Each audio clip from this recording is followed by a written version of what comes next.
Tonight, the moon will rise full and round, and you will probably glance at it for 3 seconds before going back to whatever you were doing. Maybe you will take a photo. Maybe you will not even notice it at all.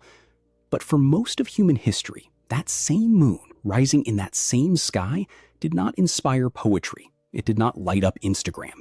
It triggered something in ancient humans that archaeologists are still digging out of the ground and struggling to explain. Deliberate, organized, repeated across every continent on Earth by people who had never met each other and had no way of communicating.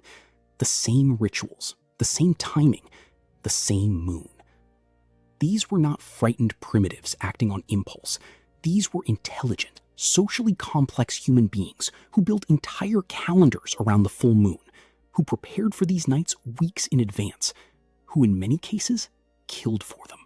When you understand what actually happened on those nights, you will never look up at a full moon the same way again. Let's start with the bones, because the bones are where this story begins. In 1908, in a cave called Shanidar, in what is now northern Iraq, archaeologists found something that stopped them cold. A Neanderthal burial site, roughly 65,000 years old. That alone was remarkable. The deliberate burial of the dead suggests grief, ritual, belief in something beyond death. But it was what surrounded the body that nobody could explain. Clumps of pollen from 8 different flowering plants had been placed in the grave, not randomly scattered, arranged. Someone had gathered flowers and laid them carefully around this body, tens of thousands of years before written language existed. But here is where it gets stranger. When researchers analyzed the placement and the specific plants chosen, they found that several of them had known medicinal properties. Ephedra, groundsel, yarrow. These were not decorative. Someone understood what these plants did to the human body, and they placed them with the dead deliberately. Was this a full moon ritual? We cannot say for certain, but what we do know is that Neanderthals and early modern humans consistently chose the nights of the brightest natural light to perform their most significant ceremonies. The reason is simple, and it tells you everything. These were the only nights dark enough to feel supernatural, but bright enough to actually see what you were doing. The full moon gave ancient humans 4 to 5 hours of usable light in an otherwise completely black world.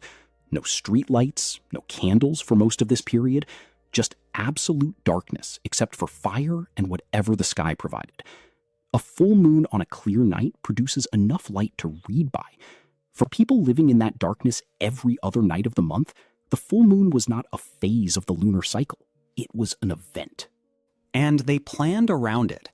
Researchers studying the Lascaux cave paintings in France, some of the most famous prehistoric art ever discovered at roughly 17,000 years old, noticed something in the 1990s that had been overlooked for decades.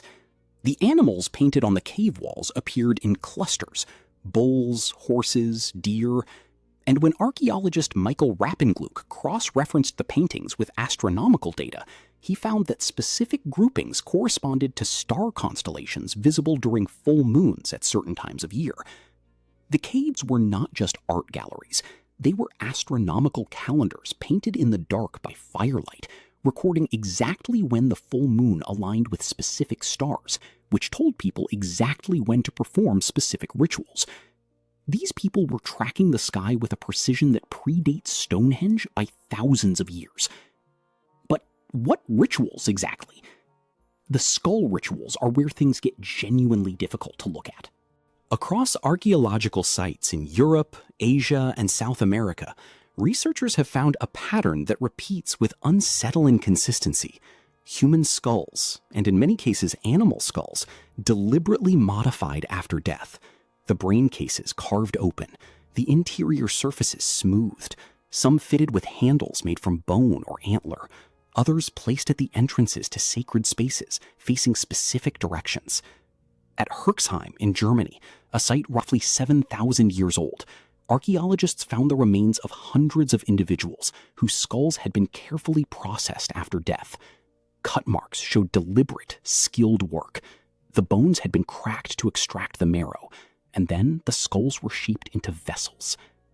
The prevailing theory among archaeologists is that this was not violence in the way we understand it.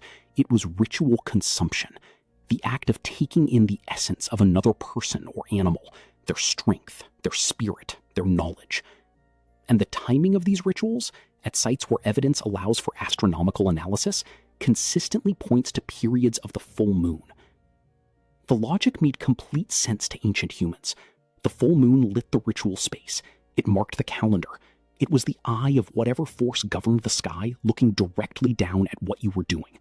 Performing the most significant act you could perform on the most visible night of the month was not coincidence. It was the point. The animal rituals follow the same pattern. At Göbekli Tepe in modern Turkey, a site that rewrote everything we thought we knew about early human civilization, archaeologists found monolithic stone pillars carved with animals, arranged in what appear to be ritual enclosures. The site is roughly 12,000 years old. That is 6,000 years before the pyramids. These people were hunter-gatherers. They had not yet developed agriculture, and yet they quarried and arranged stones weighing up to 20 tons with a sophistication that researchers still struggle to explain. What the carvings show is striking. Vultures, scorpions, foxes, headless human figures. The imagery is consistently associated with death, the night sky, and transformation, and the enclosures appear oriented toward specific astronomical events, including the rising of the full moon at particular times of year. The leading interpretation is that Göbekli Tepe was a site for communal ritual gatherings tied to the lunar calendar. People traveled to it from significant distances.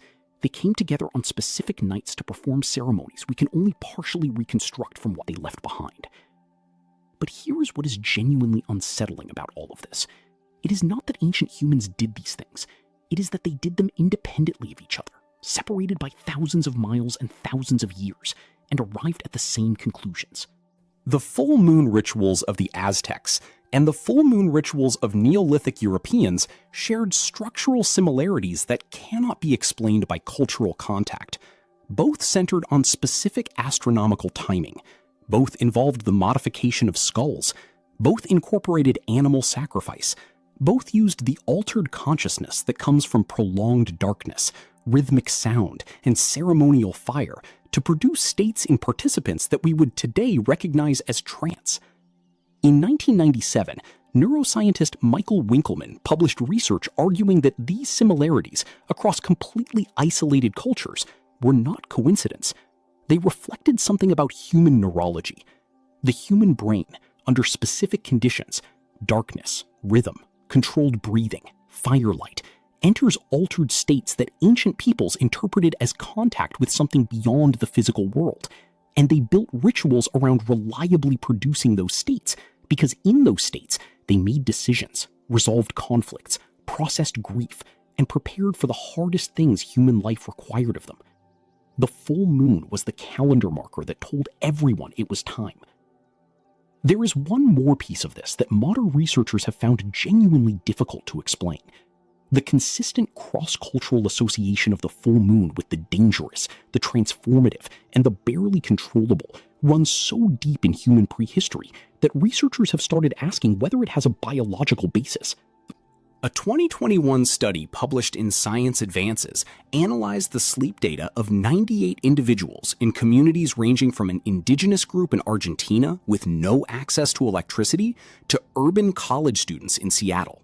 Across every group, regardless of access to artificial light, people slept less and went to sleep later in the nights leading up to a full moon. The effect was strongest in the group with no artificial light at all. In the days before the full moon, they stayed awake up to 80 minutes longer than at other points in the lunar cycle. The researchers concluded that humans appear to have an internal biological response to the lunar cycle that predates artificial light by an enormous margin. Our bodies have been tracking the moon for so long that they anticipated. Ancient humans did not choose the full moon for their most intense rituals randomly. Their bodies told them something was coming. The night grew brighter. Sleep grew shorter. The whole community was awake, alert, and primed. They filled those hours with the most significant ceremonies they knew. And then they buried the evidence in the ground, where archaeologists would find it thousands of years later. confused and fascinated and unable to look away. Tonight, that same moon is going to rise. The same one your ancestors watched from cave entrances, with their skulls carved and their fires lit and their ceremonies underway. You will probably glance at it for a moment and then go back inside, where the lights are on and the screens are glowing and the ancient program running in your biology is buried under 1,000 years of artificial brightness. But somewhere in the back of your nervous system, your body already knows the full moon is coming. It has been tracking it your entire life. You just stopped listening.